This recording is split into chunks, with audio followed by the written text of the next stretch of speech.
সময়কে কিভাবে সঠিকভাবে কাজে লাগাবেন, এটার জন্য সময়কে সঠিকভাবে কাজে লাগানোর জন্য আমি জাস্ট 3টে টেকনিক বলবো।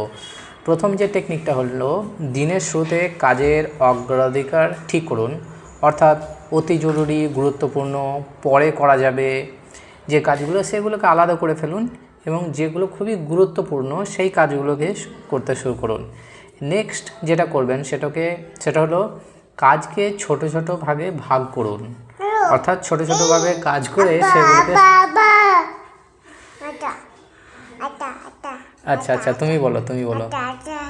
আচ্ছা হয়েছে, এবার আমি বলি। এবং এর পরে যে টেকনিকটা হচ্ছে সেটা হচ্ছে পোমোডোরো টেকনিক ব্যবহার করা। অর্থাৎ 25 মিনিট কাজ করতে হবে এবং 5 মিনিট বিরতি নিতে হবে। যদি এই টেকনিক ইউজ করি তাহলে অবশ্যই সঠিকভাবে সময়কে কাজে লাগাতে পারবো। টাটা করো।